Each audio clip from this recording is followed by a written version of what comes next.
finales del año 90 se empieza a emplear en medios académicos. También se le llama como sociedad del saber. El día de hoy la iglesia, en el lugar donde usted pastorea, debemos tener en el entendido que hay un grupo de parte de la sociedad que es la sociedad del conocimiento. Nos ha tocado impartir clase a licenciados, a doctores, a jóvenes universitarios que se dan cuenta de manera inmediata si el maestro llega a improvisar. Y la iglesia no puede seguir en ese eje porque tenemos que innovar, tenemos que mejorar nuestra forma de enseñar. Tenemos la verdad de la palabra de Dios, tenemos el mejor y mayor instrumento poderoso que transforma la vida, pero no estamos utilizando los recursos que el Señor nos ha dejado para impactar el corazón. Por lo tanto, el gran mandamiento de enseñar nos está quedando muy corto. Y debemos ser lo suficientemente sencillos y humildes para entender que dentro de mi clase puede haber una persona que tenga mayor conocimiento que el que yo le estoy proporcionando. A mí me tocaba, cuando yo estaba iniciando el ministerio, yo estaba apenas estudiando, estaba dando la clase de introducción a la Biblia y tenía al doctor Magaña, el doctor en educación, su esposa, una doctora en psicología, sentados, escuchando a Beto Altonar, hermanos, y yo temblaba de miedo. Yo lo que le decía al Señor: Señor, por favor, que no me hagan ni una pregunta, ninguna pregunta. Y por supuesto que ellos tenían preguntas, pero nunca quisieron exhibirme, y yo creo que ya se ganaron el cielo por eso, ¿verdad? Ya pasan libres. No le hiciste pregunta a Beto, pásale. Pero así lo tenemos, hermanos. Debemos estar conscientes que la composición de la iglesia así está. Y bueno, hablando de la composición de la iglesia, tenemos las brechas generacionales en las que nosotros debemos estar conscientes. Número uno, tenemos a los baby boomers. ¿Quiénes son estas personas en la iglesia? Estas personas, según los estudiosos, son los nacidos en el año 33 a 1960. Paz de Cristo, hermanos. Les tocó vivir en carne propia la revolución, la crisis.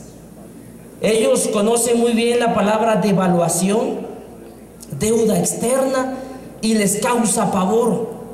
Inmediatamente protegen a su familia y recurren ¿a qué? Al ahorro. Son las personas, los adultos de la iglesia. Y ahí están. Son los más maduros. Son los que nos marcan las líneas. Son, por así decirlo, los hermanos tradicionales que no le van a dejar quitar el azulejo verde del templo. No, ni una puerta. Porque es que esa es santa, esa fue consagrada. Y no se la van a dejar quitar, hermanos. ¿Cuántos dicen amén? Ellos se acostumbran a ver, escuchar y leer noticias. Son los que ven a Javier de la Torre, a Joaquín López Dóriga. Son los que ven CNN. Son los que leen el periódico. Y nada más. Paz de Cristo.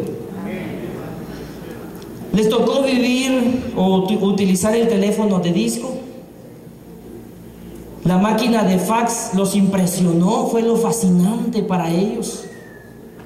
Y también vieron nacer la telefonía celular. Y esos están en la iglesia. Son los padres de la generación X. La generación X son los nacidos entre el año 1960 y 1984. Paz de Cristo. Son los padres de los millennials o la generación Y. Son personas emprendedores, la generación X. tienen un mejor nivel educativo. Son impulsores de la tecnología. Son los que hemos hecho una transición y hemos pagado cursos de actualización para aprender de la tecnología. Porque antes cargábamos un aparato tamaño ladrillo, hermanos, que era el celular. ¿A cuánto le tocó usar esos teléfonos? Y válgase el comercial Nokia, grandísimos, y aquí lo cargábamos, mire, de lujo. Entonces la generación X le tocó, utilizan los dispositivos electrónicos, pero tienen dificultades en las redes sociales y para el internet. Sí lo utilizan, pero somos más cuidadosos. En comparación con los millennials, ¿qué hacen ellos? Obsérvenlos. Son los nacidos a partir de 1984, tienen menos de 30 años. Cualquier cosa publican.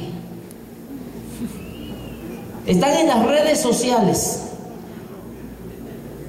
Están filmando en vivo.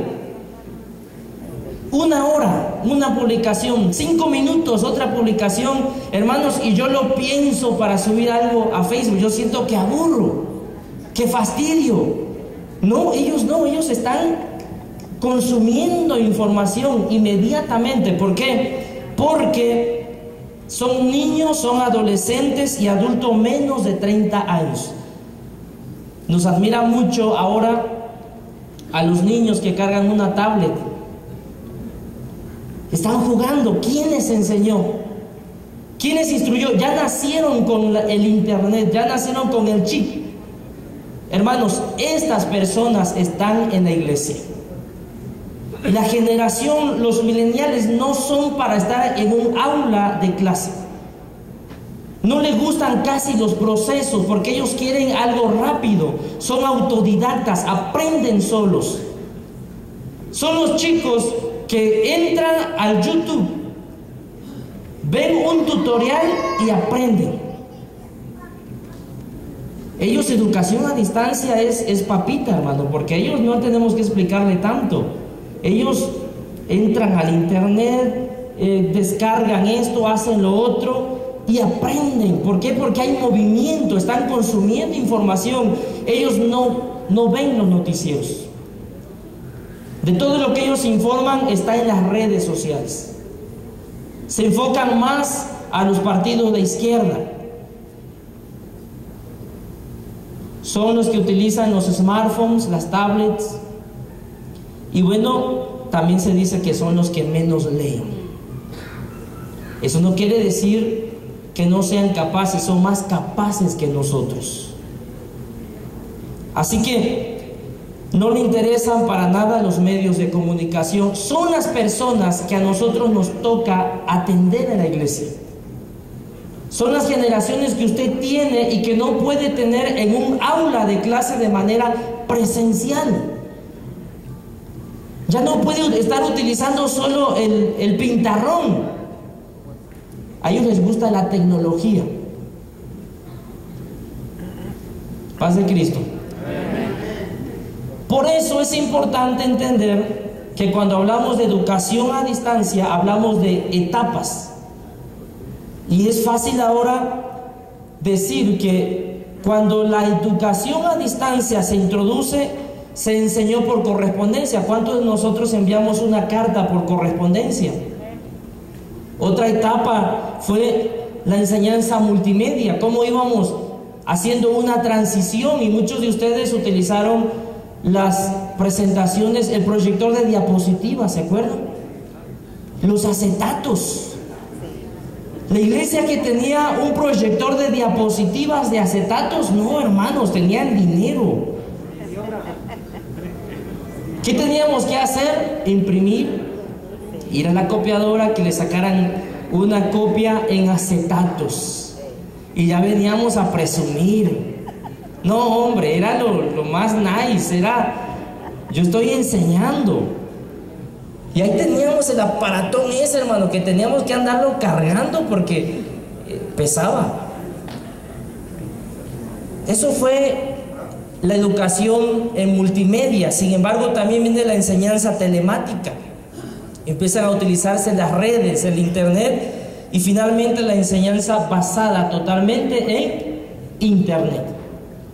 Me llama mucho la atención en la palabra de Dios, el apóstol Pablo, cuando escribe a su hijo espiritual Timoteo, en la primera carta, capítulo 3, verso 13 al 16, le dice: entre tanto que voy, ocúpate en la lectura, la exhortación y la enseñanza. ¿Qué nos está indicando esto? ¿Qué le dice?